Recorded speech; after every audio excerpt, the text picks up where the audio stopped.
So we'll be watching all of that. In the meantime, joining me right now are two members of that committee. Both also have unique perspectives on the mission. Republican Representative Duncan Hunter of California served in Iraq and Afghanistan as an officer in the Marine Corps. Democratic Representative Joe Sestak served 31 years and retired as an admiral. He ran battle group operations in Afghanistan, now running for Senate. They both are joining me from Capitol Hill this morning. Heck of an intro, guys. Thanks for being here. We sure do appreciate it. I know you were all ears last night to the president's speech and the new plan for Afghanistan. Let me begin with you, Congressman Sestak. Listen with me, if you would, to a portion of the speech last night. Clearly the main point of the entire address, and I'll get to your comment on the backside here.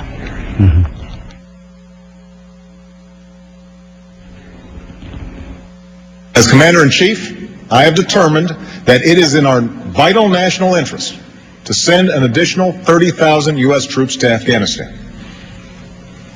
After 18 months, our troops will begin to come home. These are the resources that we need to seize the initiative while building the Afghan capacity that can allow for a responsible transition of our forces out of Afghanistan.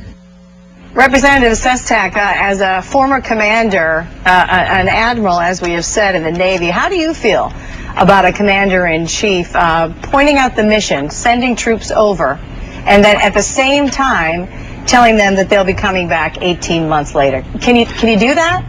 I think this president made two things very clear. Very first off, he said, this is really, if you read this speech, not about Afghanistan, it's about Pakistan and the safe haven for al-Qaeda in that country.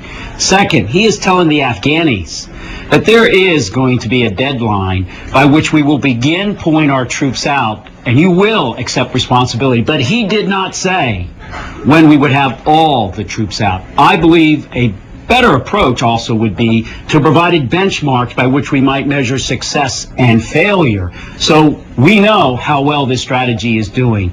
Now, this president was resolute in making sure, with the right decision, that a measured increase would be focused on al-Qaeda that threatens us. But he made sure the Afghanis know that we are not going to be here all this time, so you've got to assume responsibility because it's about al-Qaeda, not just your country. Right, obviously. I read the speech and I watched the speech live. Representative Hunter, I would ask, why do you say a timetable at all in this speech? Everybody knows that there are military contingency plans that are worked on. There are always caveats. I just wonder about the choice to put the exit plan in the same sentence.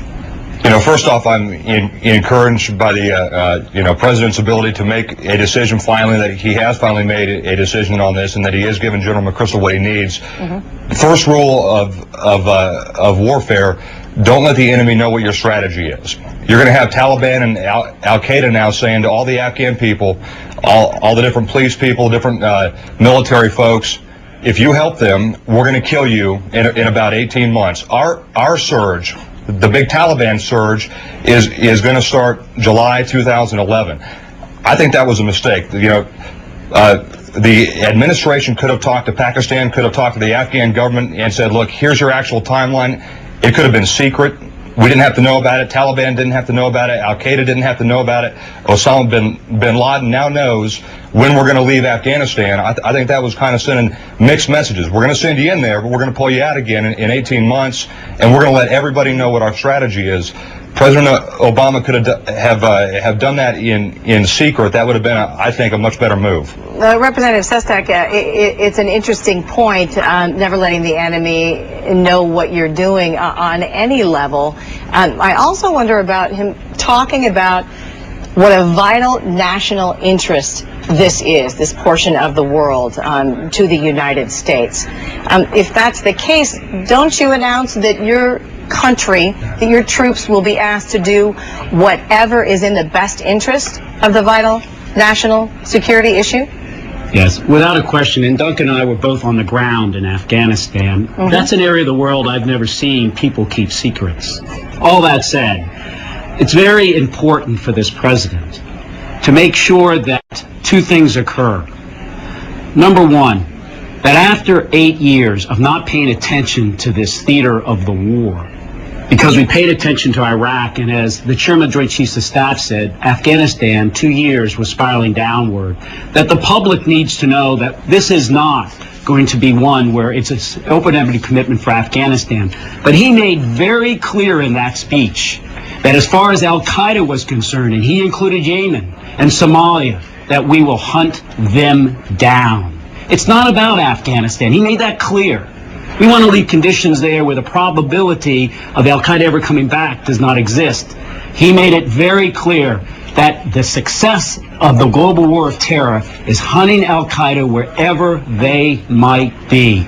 He said this is the epicenter of it, and we will find them there or elsewhere. No, this president made that clear. Let's talk for a minute, if we could, quickly to the both of you, Representative Hunter. What about NATO? Is NATO going to be committing more to this fight? NATO has to. That's pretty simple. I think that's one reason we have 30,000 troops and not 40,000 troops or 50,000 troops, because we expect NATO to actually step up and supply. So we aren't talking about Great Britain, Canada, and Australia, who have been overwhelmingly supportive of all of our operations in Afghanistan. Yes. We need the other countries to step up too. Germany, France, Is that going to happen? Did that Poland, happen with the speech last night? I don't know. The president's really got to lean on these other countries. Secretary Gates has been leaning on him for about a year and a half now, and we really have to get them in. I don't know what the president can do to lean on them more. He's going to have to think of something, though. This is going to be seen as a big failure on NATO's part if they don't help us out to secure and achieve victory in Afghanistan, I think. If I could comment on that. Of course.